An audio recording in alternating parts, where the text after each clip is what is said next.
folks, this is my 2004 Suzuki Grand Vitara.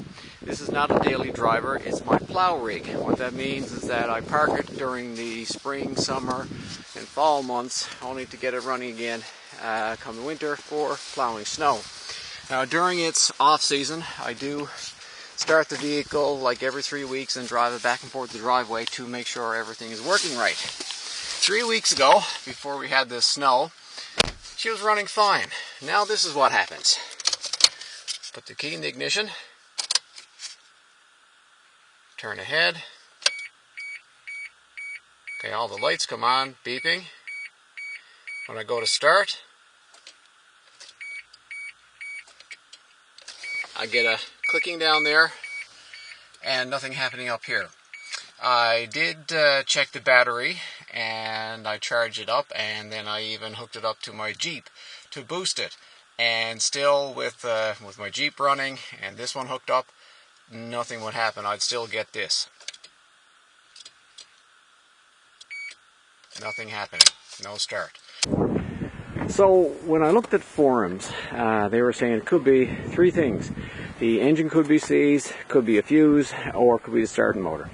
So what I did first, I checked all the fuses. Checked the fuses in here, they were all fine.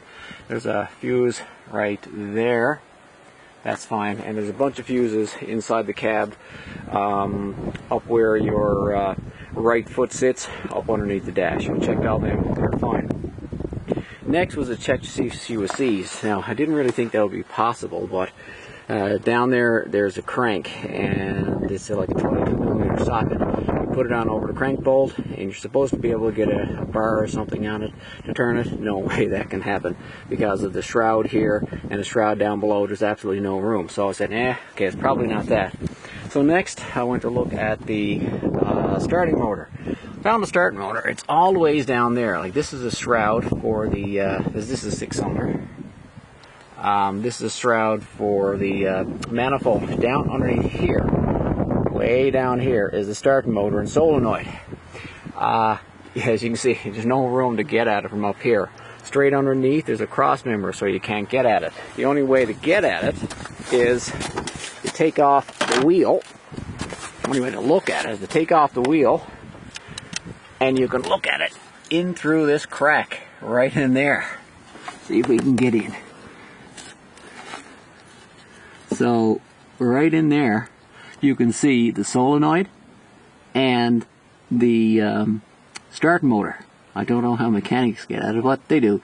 So, you know, the age-old trick of, if you think it's a starting motor, give it a couple of whacks.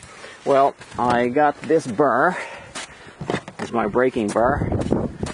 Put it in through here and tap the solenoid. And when I did that, I was actually getting clicking from down there then, so which is good.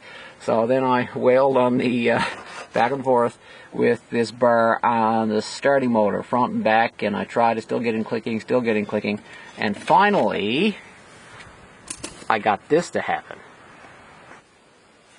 So we got the key, put in the ignition,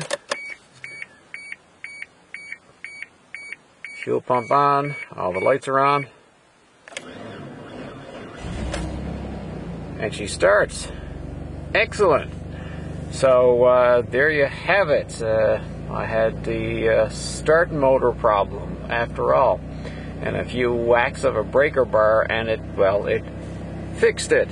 So I don't know how long it's going to work, but it works now. Whether I'll get a new one installed, maybe, maybe not. Depends upon how much it's going to cost. So there you have it. 2004 Grand Vitara, no crank, no start. Fixed. Thanks for watching. Oh, and I forgot to mention, when I first started the Suzuki, the alternator belt was squealing, and that's the alternator right there. So what I did is you just put a socket wrench, and that's a 22 right over the end there, and I put a half-inch socket on it, and I just ratcheted it clockwise, and I put a little bit of oil in behind the pulley, not on the belt. You got to be careful, in behind the pulley, and just turned it until it loosened up. That does happen from time to time with Suzuki's. It just seizes up, which is no big deal. So yeah, so there you have it. Alternator belt fix and starting fix. No crank, no start. 2004 Grand Vitara. Thanks for watching.